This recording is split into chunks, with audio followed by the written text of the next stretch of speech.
முன்னாள் முதலமைச்சர் பாண்டிச்சேரியின் நகர தந்தை அவர்களின் நினைவு தினம், 45வது நினைவு தினம். இன்று நாங்கள் புதுச்சேரி அமரர் குபேர் அன்சாரி வெற்றி சேவல் கலை கிளப் சார்பாக அவர்களுக்கு இன்று மரியாதை செலுத்த வந்துள்ளோம். இந்த கிளப் அவருடைய முன்காட்டுதலும் வழிகாட்டுதலின் பேரிலே தொடங்கப்பட்டது. ஏன் என்று சொல்கிறேன் என்றால், முதலில் ஒரு முதலமைச்சர் இந்திய அளவில் சேவல் சண்டை விட்டவர் என்பது அவர் மட்டுமே அந்த பெருமை சார்ந்தவர். அதற்கு பிறகு யாரும் இதை முன்காட்டி எடுத்து செல்லவில்லை என்பது ஒரு மிகவும் வருத்தம். ஆனால் இப்பொழுது புதுச்சேரியில் உள்ள அனைத்து சேவல் கலை வல்லுநர்களும் ஒன்று சேர்ந்து இந்த கிளப்பை அரசாங்கத்தின் விதிப்படி பதிவு பெற்றுள்ளோம். இனி அவர்களின் நினைவு தினம் மட்டுமல்லாமல் பல்வேறு நிகழ்ச்சிகளில் சேவல் கலையை வளர்ப்பதற்கு, சேவல் கலை என்பது நம்முடைய பாரம்பரியத்தில் ஒன்று. அதை சில காவல்துறை நண்பர்கள் வேறு விதமாக பார்க்கிறார்கள். அந்த பார்வையை மாற்ற வேண்டும் என்பது எங்களோட முதல் நோக்கம்.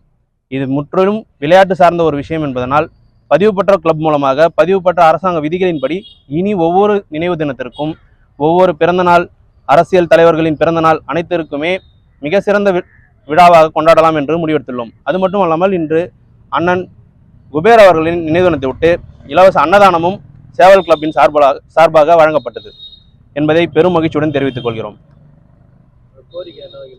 எங்களின் கோரிக்கை என்னவென்றால், அரசாங்கம் இதை ஒரு வீர விளையாட்டாக பார்க்க வேண்டும். காவல்துறை நண்பர்களும் இதை ஒரு வீர விளையாட்டாக பார்க்க வேண்டும். ஆனால் இப்பொழுது 2 மாதங்களுக்கு முன்பு பாண்டிச்சேரியில் உயர்நீதிமன்ற வழிகாட்டுதலின் பேரில் ஒரு மிகப்பெரிய டோர்னமெண்ட் நடத்தினோம்.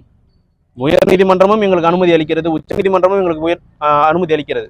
ஆனால் சில காவல்துறை நண்பர்கள் இதை வேறு விதமாக பார்க்கிறார்கள் என்பதை மிகுந்த வருத்தத்தோடு இந்த இடத்தில் தெரிவித்துக் கொள்கிறோம். இது வீர விளையாட்டு. இதை தாண்டி இதில் எந்த ஒரு சூதும் இல்லை என்பதையும் தெரிவித்துக் கொள்கிறோம்.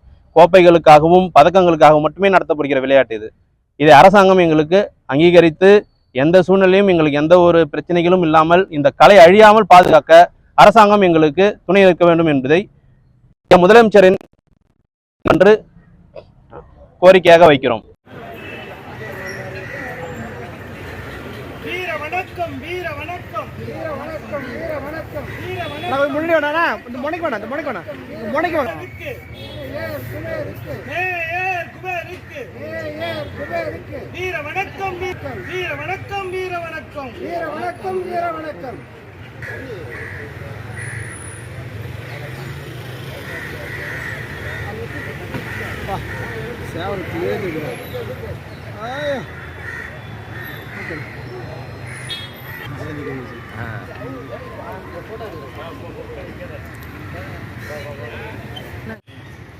போகுது கையா இருக்கு.